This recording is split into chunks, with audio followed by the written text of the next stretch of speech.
우리 시편 130편 말씀 우리 함께 봉독하겠습니다. 여호와여, 내가 깊은 곳에서 주께 부르짖었나이다. 주여, 내 소리를 들으시며 나의 부르짖는 소리에 귀를 기울이소서. 여호와여, 주께서 죄악을 지켜보실진데 주여 누가 서리이까? 그러나 사유하심이 주께 있음은 주를 경외하게 하심이니이다. 나 곧 내 영혼은 여호와를 기다리며 나는 주의 말씀을 바라는도다. 파수꾼이 아침을 기다림보다 내 영혼이 주를 더 기다리나니 참으로 파수꾼이 아침을 기다림보다 더하도다. 이스라엘아, 여호와를 바랄지어다. 여호와께서는 인자하심과 풍성한 속량이 있음이라.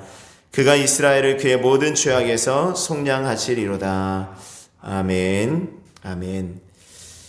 오늘 이제 시편 130편 말씀도 성전에 올라가는 15편의 노래 가운데 이제 11번째 시편입니다. 역시 이 시편은 누가 지었는지, 언제 기록하였는지, 어떤 일을 배경으로 기록했는지는 알 수 없습니다.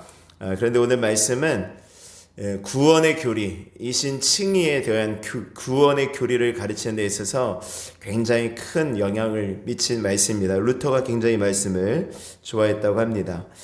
그리고 오늘 본문의 말씀은 감리교 창시자였던 요한 웨슬레와도 관련이 있다고 합니다. 요한 웨슬레가 1738년 5월 24일에 회심했는데, 그가 회심하던 날에 세인트 폴 교회로 갔다고 해요. 근데 그 교회 성가대가 우리가 지금 불렀던 찬송 있죠? 363장. 그 찬양이 바로 이제 시편 130편 오늘 이제 본문의 말씀을 가지고 만든 찬양이었어요. 그러니까 그 찬양을 듣고 큰 은혜를 받고, 또 그 외에 어떤 사람이 루터가 쓴 로마서 서문을 읽는 것을 듣고 회심을 하였다고 합니다. 그래서 성간의 찬양이 요한 웨슬레의 어떤 회심에 큰 영향을 주었다라고 알려져 있습니다.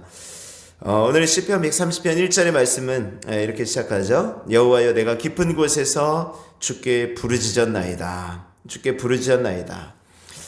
주께 부르짖었다라는 것을 예전에 한번 내가 힘들 때 한번 하나님께 부르짖어 기도했습니다, 이것이 아니라 이것은 계속해서 지금도 부르짖고 있는 것입니다. 하나님, 제가 그때도 지금도 예전에도 계속해서 지금 부르짖고 있습니다 라는 것입니다.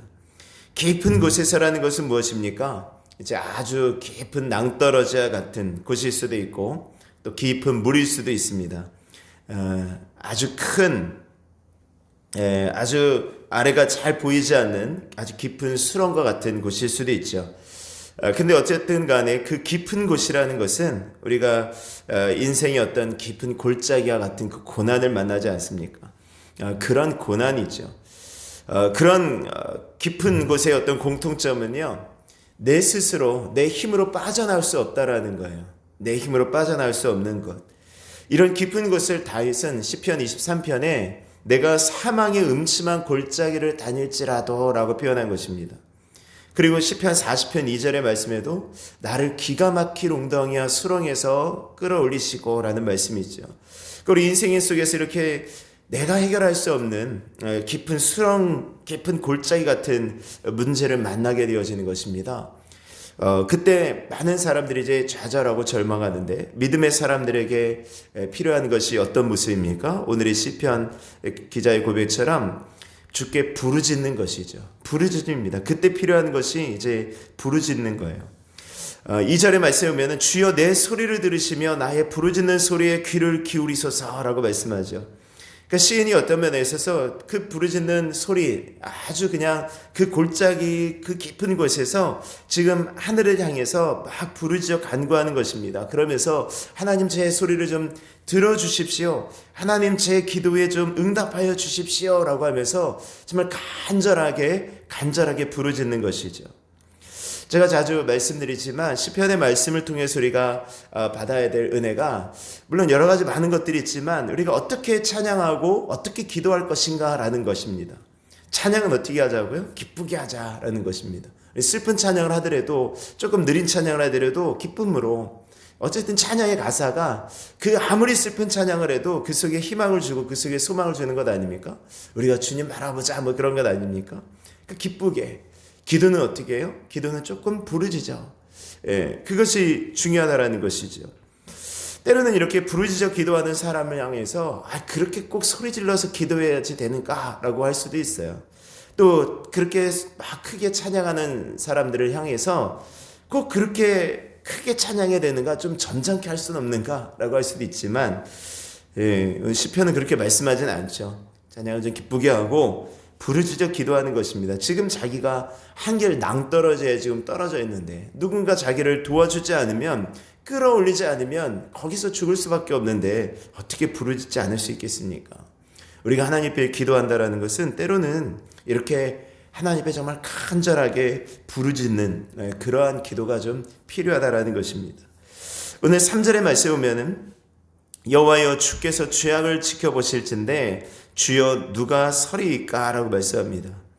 시인이 이 깊은 곳에 빠지게 된, 이 고난을 만나게 된 이유를 다른 것에 있는 것이 아니었습니다. 주변의 사람들에게 억울하게 누명을 쓴다거나 빚보증을 잘못 써서 이렇게 어려움 당하거나 이런 것이 아니라 바로 자기 죄악 때문이었다라는 거예요. 자기 죄악 때문에. 우리가 때로 이렇게 고난을 만날 때, 인생의 어려운 순간을 만날 때 그 모든 것이 다 내가 잘못해서 내가 죄 때문이다 라고는 할 수는 없어요. 우리의 죄 때문에 꼭 그런 일들이 벌어지는 것은 아닐 것입니다. 그런데 또 어떤 고난은 정말 그 고난 속에 묵상하다 보면 하나님께서 유독 어느 사건이나 어느 한 장면을 이렇게 보여주실 때가 있어요. 그것을 빨리 회개해야 된다는 것이죠. 그 죄의 결과로 인해서 이렇게 웅덩이와 같은 이런 어려운 고난을 만나게 되는 것을 깨닫게 되어지는 것입니다. 그렇게 깨달았을 때 하나님께 이제 부르짖어 회개하는 것이 필요한 것이죠.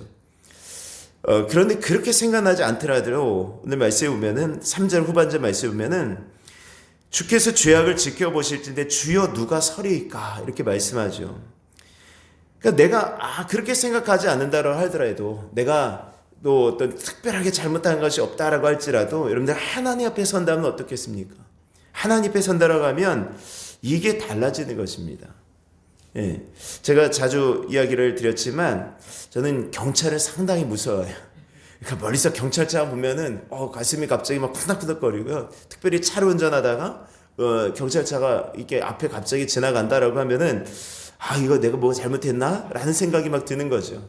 그러니까 어렸을 때부터 제가 말씀드렸죠. 어머니가 어렸을 때부터 뭔가 이렇게 잘못만 하면 너 그러다가 경찰이 잡아간다? 너 순사가 잡아간다? 이런 말씀을 막 하시니까 내 이 어린 마음 그 머릿속에는 경찰은 굉장히 무서운 사람이구나. 내가 잘못하면 그냥 잡아갈 수 있는, 내가 잘못한 모든 것을 아는 사람이고 내가 잘못하면 잡아가는 사람이구나. 이런 것들이 있어서 쉽게 이렇게 경찰서를 막 이렇게 좀 내 집 이렇게 드나들지 못하겠더라고요. 편안하게 경찰을 좀 대할 수가 없고요.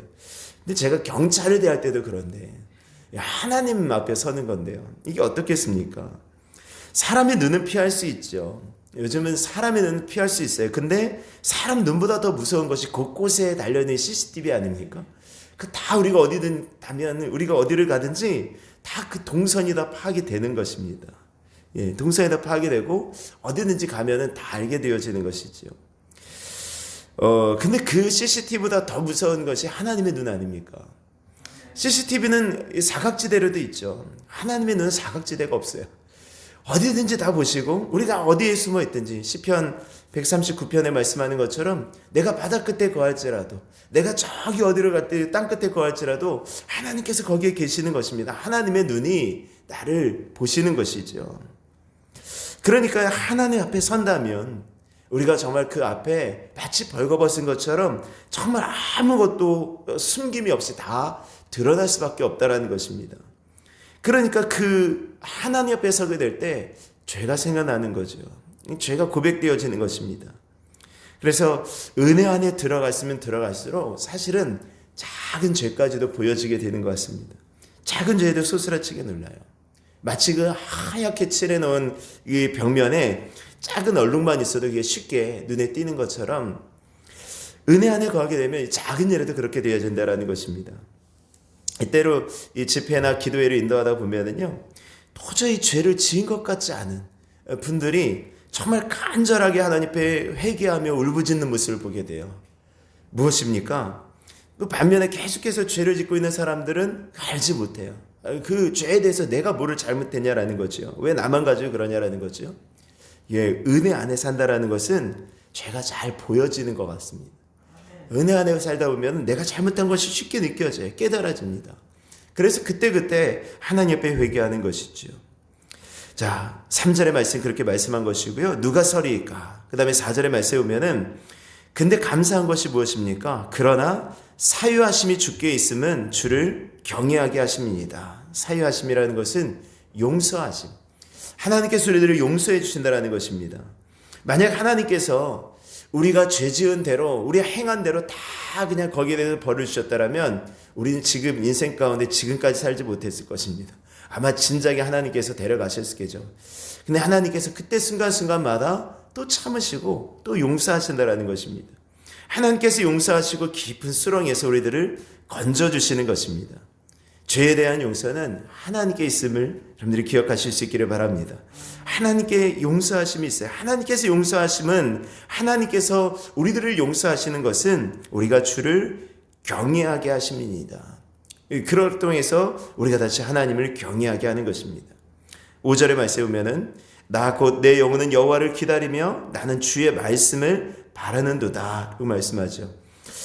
오늘 내 영혼이 여호와를 기다린다, 주의 말씀을 바란다라는 것은 이 두 가지 의미로 좀 해석될 수 있을 것 같습니다. 하나는 하나님께서 나를 이제 깊은 수렁에서 건져주셔서 나를 다시 높은 바위에 세우시고 나를 견고하게 하나님께서 세워주실 것이다 라는 것이 있고요. 그 전에 먼저 하나님의 죄의 용서입니다. 주의 말씀을 바란다는도다. 여기서 말씀은 용서의 말씀, 사유하심의 용서의 확신입니다. 그러니까 내가 너를 용서해 줄게라는 그 음성이죠. 근데 죄 지은 상태에서 내가 너를 용서해 줄게라는 그 말씀은요, 그 음성은 이게 정말 복음입니다. 그게 복음이죠. 제가 언젠가도 우리 예배 시간에 말씀을 드렸던 것 같습니다. 제가 아주 어렸을 때 아직까지 기억에 남는 장면이 어머니가 이제 외출을 하셨어요. 집에 혼자 있게 되어졌습니다. 근데 달고나가 먹고 싶은 거죠.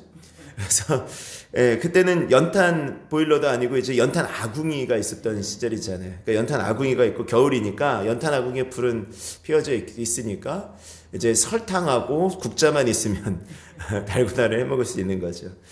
근데 국자는 있는데 설탕이 병에 담아서 좀 이렇게 높은 찬장에 이제 올라가 있었어요. 그러니까 그 찬장 안에 위에 있는 설탕을 이제 간신히 까쳐버려서 끄집어내다가 잘못해서 그게 뚝 떨어진 거죠. 그래서 부뚜방에 그게 뚝 떨어지면서 그냥 그 설탕병이 깨지고 설탕이 그냥 다 이제 부뚜막에 막 흩어지게 됐어요. 그러니까 난리가 난 거죠. 여기저기 유리병 조각이 있고 설탕이 막 여기저기 흩어지면서 그게 또 따뜻한 부뚜막에 달라붙으면서 녹고 막 이런 난장판이 되어진 것입니다.